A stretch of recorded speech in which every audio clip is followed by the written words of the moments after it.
Metroid Dread has been out for a while now, and yet that still hasn't stopped me from continuing to enjoy the heck out of it. It is an absolutely show-stopping experience, one that easily blows other Metroidvania games out of the water to remind everyone just who started the game design genre in the first place. When the game's Spanish developer, Mercurysteam, first developed Metroid Samus Returns, a remake of the Game Boy game Metroid Return of Samus, which desperately needed a remake. Or, I guess an official remake. I got the feeling that it made sense as to why Nintendo trusted them with the franchise. It was obvious they understood the appeal. It's Samus versus a whole swath of alien monsters that want her dead yesterday, and Mercurysteam got that and stuck to those guns. And even still, that remake simply pales in comparison to Metroid Dread. Dread is both a true sequel to Metroid Fusion, taking many of the horror and stealth-themed sections of that game and amping things up to high degrees, all while retaining many of the systematic improvements made in Metroid Samus Returns. Put simply, and despite recent concerning developer controversies, they nailed it. They really nailed it. The question is now though, is this the best Metroid game? Many have been making this claim, but does it succeed where the older games fail, and refine all of the successes that came before it? Well, let's have a look.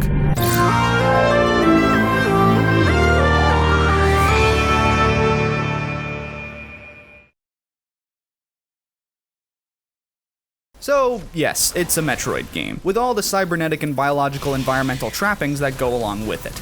The Metroid games have often been graphical showcases for Nintendo systems, and Dread is no exception. Comparing it to previous 2D Metroid games, it's kind of hard to compare actually, since it's really a new gold standard for how textures, lighting, and overall environment construction should be done. The previous games are hallmarks of gorgeous pixel art, but Dread is a lavish and highly detailed 3-dimensional 2D platforming experience.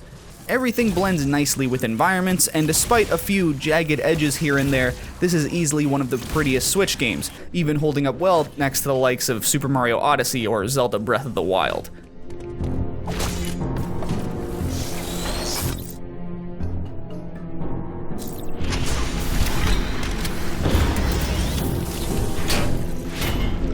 Even more so than previous games, Dread goes the extra mile to present new and interesting amounts of visual variety, blending environment types and hazards in surprisingly creative ways.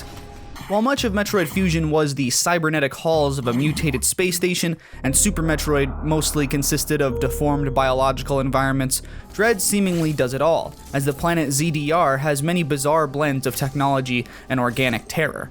This is because it's basically an experimental hive for the main antagonist of the game, Ravenbeak, but we'll get to him later. The music is absolutely killer as well, consisting of smaller, more ambient tracks alongside big, terrifying orchestral pieces that complement boss fights and tense moments.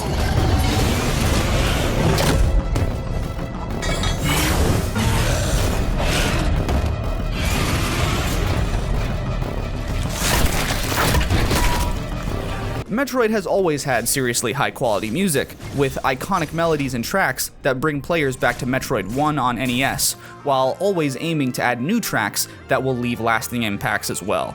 The soundtracks to the Metroid Prime games in particular are just heavenly, and Dread's soundtrack, while it's definitely great in its own right and evokes many of the great pieces that I hear from those Metroid Prime games, in my opinion, it just never topped the legendary tracks from that trilogy.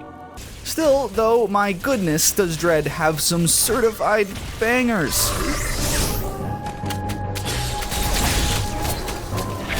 Where Dread does manage to step a notch above the previous games is in its sound design. If you remember those tense sound design moments from Metroid Fusion, where the SAX would show up or the horrific noises bosses would make in pain, you'll be in love with the sound design for Dread.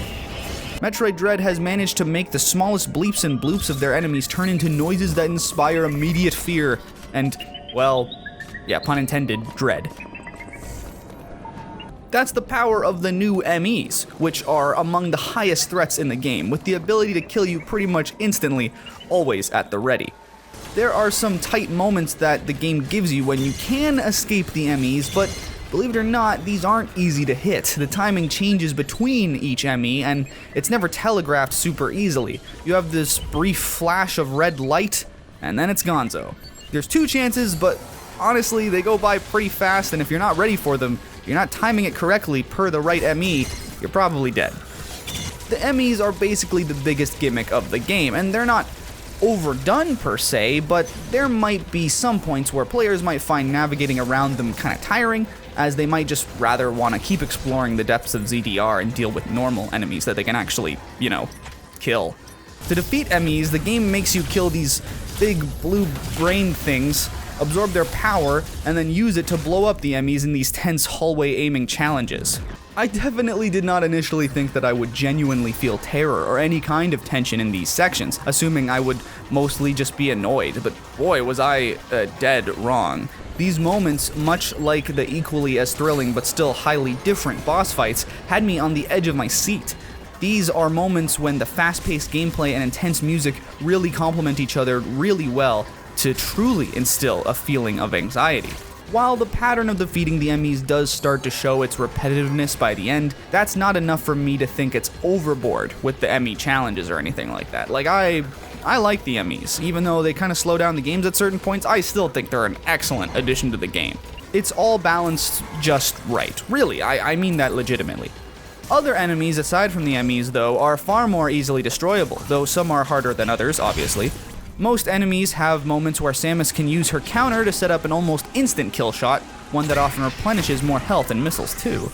This counter, through pressing the X button at just the right moment, will become even more important as the game goes on, much like in Samus Returns, where the mechanic was first introduced. However, unlike Samus Returns, the counter is not overdone to the point of nauseam.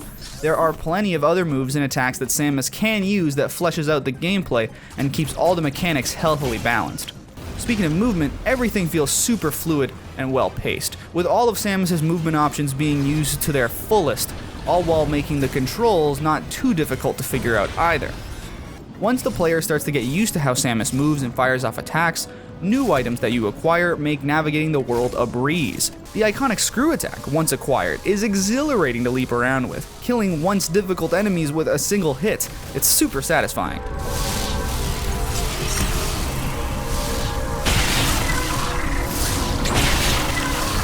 The devs really nailed making getting new power-ups and abilities feel really rewarding, and refining core mechanics becomes easier and easier as the game progresses. So while there's a lot of challenge to the game, it feels rewarding to learn and understand it, so it never feels like a chore. I'm sure some people might even compare it to the Dark Souls games, because every game's gotta get compared to the Dark Souls games, I guess, but I'm just saying, it is kinda like that in terms of difficulty.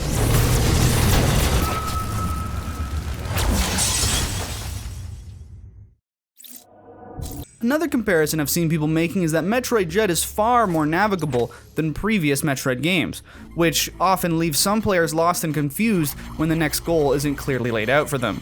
Dread, while never outright telling the player exactly where to go or what to do, manages to create level designs that naturally guide the player, with only some suspicious, closed access doors being the indicator that you are playing through a guided experience.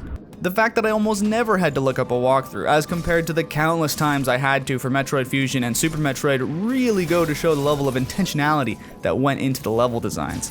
Where other Metroid games were fine with leaving the player in aimless mystery, Dread threads a fine line between letting Samus freely explore ZDR while also directing her through a pathway to eventually face off with the game's various bosses.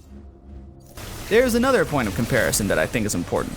The bosses. Dread touts some classic returning monsters like Kraid, while also showing off some new alien monstrosities for Samus to crush as well. And almost all the boss fights are excellent, even if some are a bit on the repetitive side. Even these repeat design bosses, though, change things up beyond a bigger health bar, with speed and attack patterns changing between encounters. Of course, all of this to say is that there's a brand new antagonist for the game that simply steals the whole show, and that's definitely Ravenbeak. The final fight with Ravenbeak in the game is simply amazing, with attacking patterns that initially seem incredibly daunting to overcome. However, after enough tries, he is beatable, and the crazy amount of stages and cinematic moments to this boss are just unreal. Seriously, this is one of the craziest fights I've ever seen in any video game ever. Throughout the whole story of the game, Ravenbeak has been secretly manipulating you and controlling you, but as it happens, Samus clues into this, and the fight is on from there.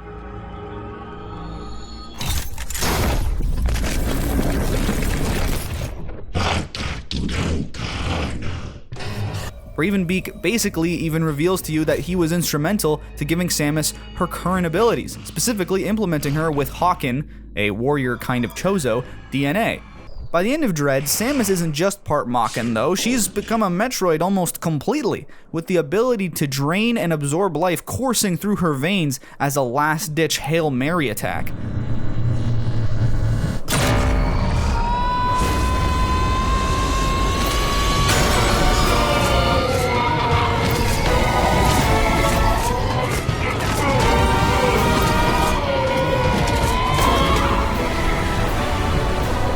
Simply put, the finale to the game is perhaps the most epic conclusion to any Metroid yet, and I love how Metroid Prime 3 ends. So, that's saying something.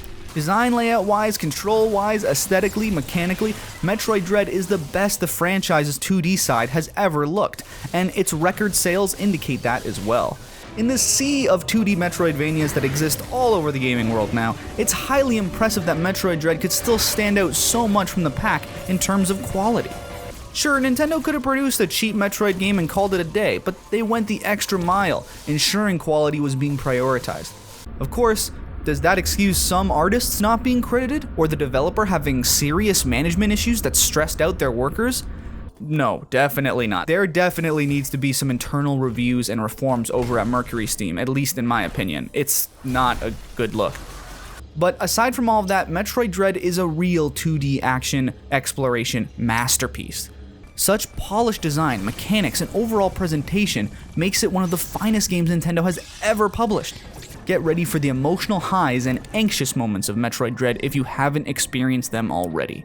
It's more than worth picking up and playing to completion.